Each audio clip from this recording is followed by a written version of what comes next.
sa July 4 na po yan. Ah, okay. May ano na. Oh, wag na daw. Ite-text ko na lang kayo sa GC. Kasali sila, kasali sila.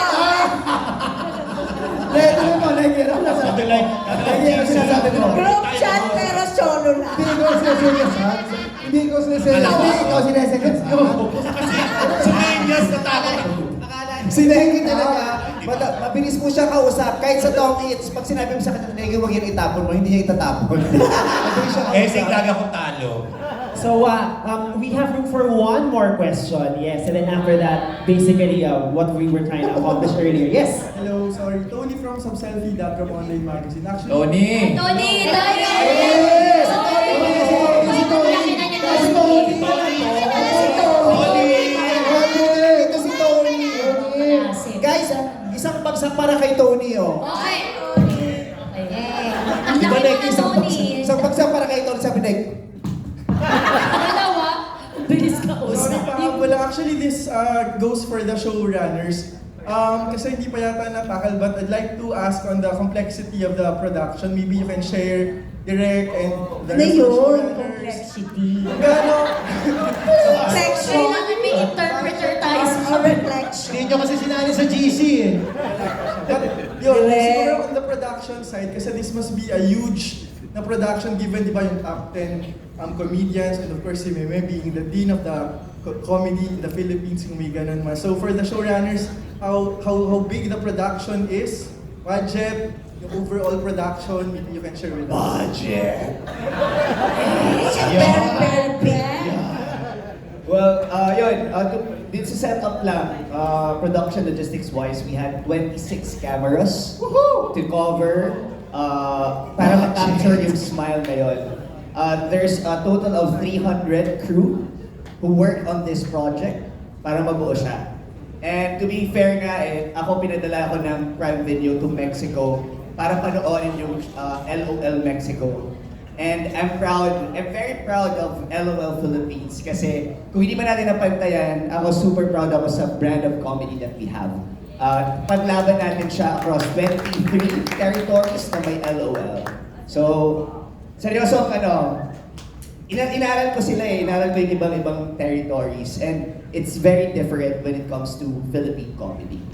So, yun sa technical. Inaral niya ang mga territory. Yes! Sa kanino talaga na ang West Philippines? Diba, sabi ko sa iyo. This is what do you call this? A fact. Si Vice lang ang host na from LGBTQ. Wow. Yeah. So we'll have our other showrunners answer the same question. So how was the whole production undertaking like for this show? So ang hatian namin, because we're co-showrunners, so Dolph really took care of the technical and creative, but the cast and everything else, I am his backup dancer. So I think the most challenging for us is putting together the cast, because you have to consider so many comedians. I mean, we didn't have any other option but to get Vice as the host. Siya talaga. Wala talagang iba, si Vice talaga. Now, of course, the 10 contestants, we really needed to look at each and every one to make sure na iba-iba sila. To represent all kinds of comedy, to represent all brands of comedy.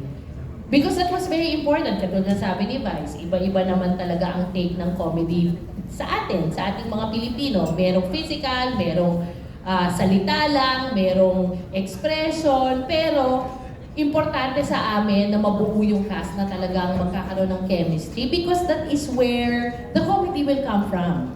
Right? Otherwise, dapa kung hindi mag-gel yung sampo. So I think that was very, very crucial. And of course, dealing with each one of them. Kasi iba-iba sila eh.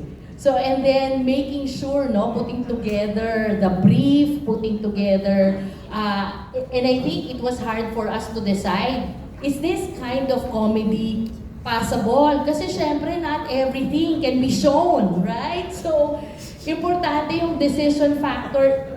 Ito ba pwede? Ito ba hindi pwede? Ito ba bastos? Ito ba baboy? Ito ba tatanggapin? Ito ba hindi? So, you know, it was really such a complex in terms of putting together the creative. But, you know, because of all of them, and because ngayong given this chance not to speak before you, we really would like to thank Prime Video for trusting us. It's not a very easy endeavor. We actually built, ground up everything, no? The technical was really ground up.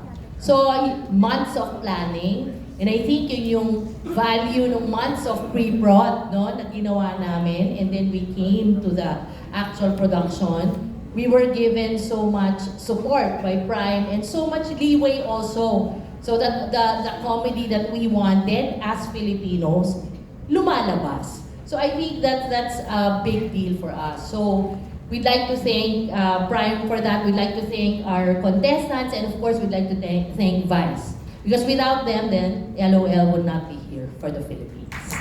Dagdag ko din pala.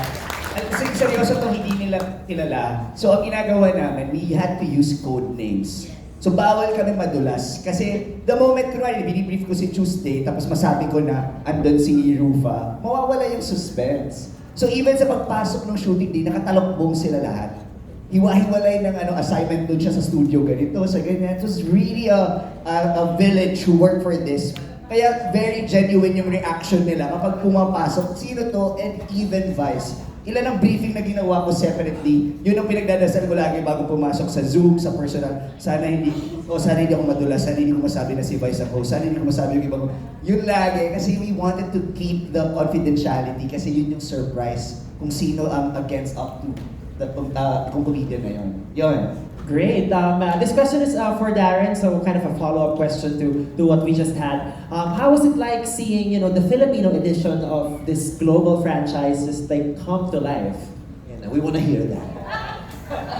Well, I'm not allowed to say that the Filipino version is my favorite because I wouldn't be allowed back in town. But